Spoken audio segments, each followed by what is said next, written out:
Howdy everyone, Nathan Thompson here. PC's invited me to tell you about my last test. It was Lake Tahoe, 20 miles. I held a 200,000 lumen flashlight with the Fresnel lens 1 foot above the water. And my friend Hugo, 20 miles away, 6 feet above the water, could see it. Now if you Google how far the horizon is for a 6-foot observer, it's going to tell you 3 miles. And every mile after that should be dropping and obstructing distant objects. But I was 20 miles away and you could see my flashlight 1 foot off the water. So thanks for playing, everyone. Hope you enjoy the music. There it is. See him? See him? Oh, yeah. Yeah, he's right there. There he is. Yeah. So I guess it's a little bit to the right of that orange light in the lake. Yeah. Yeah, I see the orange light.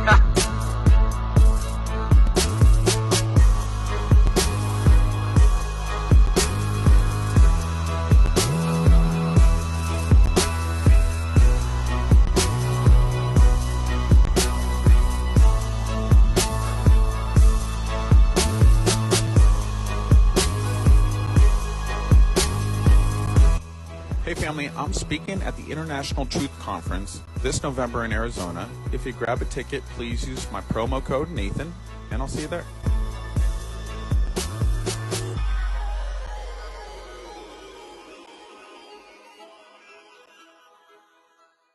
Polaris, the North Star, is supposedly the only star in the sky that appears to remain fixed. It is the only star that does not move. It moves a little bit, but it stays in one little spot. And supposedly it's 433 light years away. So you're telling me that the Earth is spinning at 1,000 miles per hour and then rotating around the sun at 66,600 miles per hour and then moving through the galaxy at like 500,000 miles per hour, the whole solar system. And somehow Polaris always remains fixed. With all of those different movements at incomprehensible speeds, Polaris remains fixed. So Polaris is doing all of those different movements as well? Really? Or is something else going on? Is Polaris the singularity of this universe? Essentially, the tip of the pyramid, the all-seeing eye at the top of the pyramid. People equate Polaris to being the all-seeing eye of God, because it is literally the center and head point of our universe. Because not only do all of the stars appear to rotate around Polaris, but all of the planets also appear to rotate around Polaris. So if you use simple logic, you would understand that the center of the universe is Earth. And all of the stars are moving overhead. We are sort of in a cosmic egg, a giant electromagnetic toroidal field. We live in an electromagnetic simulation. The Earth is not a globe. It's not even real. It's a realm. Anywho, you see that? That's Polaris. This was for entertainment purposes only. So NASA, we haven't been back to the moon for nearly 50 years. Why is that? And NASA's like, in the past 50 years, technology's actually gotten worse. Yeah, the experts say human knowledge is doubling every 13 months. And yeah, your smartphone has more computing power than all of NASA's computers combined in 1969. But aside from all that, technology is actually getting worse, making it impossible to go back to the moon. Yeah. So that's pretty much our airtight reason for why we haven't been back to the moon for 50 years. When I say I don't believe in dinosaurs, it's the story that goes behind the dinosaur. That's the important part about it. What this is a placeholder for evolution. And it's a way to dismiss the true history and dismiss all mythology as just fiction. So they say, dragons are not real, even though they're wrote about, they're in the Chinese zodiac. There's ways to make them into medicine. And there's just countless iconography and cultural references all over the place. And they're also trying to say, nope, that's definitely not a giant human's femur. That's got to be some kind of weird lizard. That's why I just push back, and that's why I just say the whole concept of a dinosaur is basically it's your evolutionary placeholder. Oh, well, if this Earth is this old, so it's got to have some creatures that lived here. And then so the idea that you have these gigantic lizards that dominated the Earth until some kind of cataclysm happened.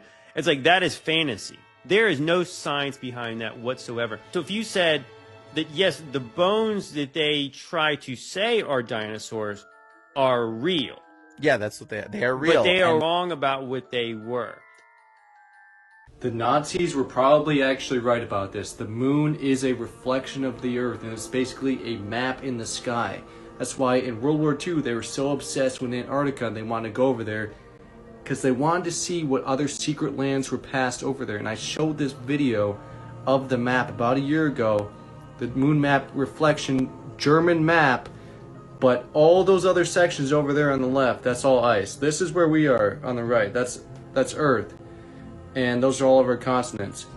But if you go anywhere outside of that, it's all ice, because the sun has a like 26,000 cycle where here, this is the path of the sun over our continents. It's only in that quarter of the moon. And like in 2,000 years it'll be over on the left side, and then those continents will all thaw out, but right now they're all ice. So here's a more detailed picture of that map. Over on the right, those are our continents. And everywhere outside of it, that is all ice, because the sun is not traveling in those regions, only in our section. But every 2,000 years or so, it slowly drifts into the next quarter of the moon reflection map. It's just a new land of continents, but they're all covered by ice because there's no actual sun over there to melt the ice that's on top of there. And that's why we hear about global warming happening and that the sea levels are going to rise, but that's only because the sun is actually changing position. It's not getting hotter, and it's going to be melting the ice over on the side continents. So the sea levels are going to rise. That's why we also hear about how half of Antarctica is freezing and half is warming up. That's because it's actually a giant ice ring. It's a circle. So one side of it has more sun and one side has less sun. So that's why it doesn't really make too much sense when they say one half is warming up and one half is freezing, but it's just because of the position of the sun. There ain't nobody convincing me that we are the advanced civilization. This temple is located in Halebidu in South India, and it was constructed and carved in the 12th century. Not 100 years ago, in the 12th century. This temple of ancient architectural beauty was apparently carved with hammer and chisel. This isn't just random architecture. This is sacred geometry, ancient technology, scribed stories from ancient historical events. Every god, every dancer, every elephant carved into this temple with 3D printed laser cut precision. This wasn't just 100 years ago, guys. This, like I said, was in the 12th century. Now you tell me if there is anyone in this day and age that is able to replicate such precision. From every corner of this realm there is remnants of an ancient technology and lost civilizations that we are not meant to know about. But if you just dig deep, the answers are there. The proof is within, and there is nothing new under the sun. But obviously this was just for entertainment, and I'm as fictional as a dinosaur, baby. I've been to Iraq, I've been overseas, I've been to a lot of places, and it just seems that whenever we fly, or whenever, you know, I've also been stationed out there in Fort Monroe, Virginia, which is that has a huge naval base next to it. Yeah. When I would see the submarines, you know, they usually stay up and they go out for miles and miles until you can't see them. Mm-hmm. But I never see them curve. Same thing when I fly, you know, long international flights overseas. It just seems the older I get, the more flat the Earth gets to me. So I don't know. That's just my thoughts. Top undeniable, irrefutable flat Earth proofs in 60 seconds. Fluid mechanics and hydrostatics. Water is always flat and level on the surface. It doesn't curve around the ball, and it takes the shape of its container. It needs containment in large bodies. The definition of air pressure and gas pressure. Since we live in a pressurized system, pressure requires containment. The definition is the force exerted of the particles against the walls of the container. All gas laws require a container as well. can't demonstrate in reality with the scientific experiment, or no way, gas pressure without containment. The lack of curvature. The radius value of the Earth, 3,959 miles, has been debunked over and over and over again. There's no curvature from sea level, long distance observations. There's no curvature from an airplane. There's no curvature from high altitude weather balloons. Also, NASA, green screen glitches, Photoshop, CGI, space bubbles, wires, harnesses. There you go. The globe is cooked. It's a wrap. The Earth is flat. Red globe.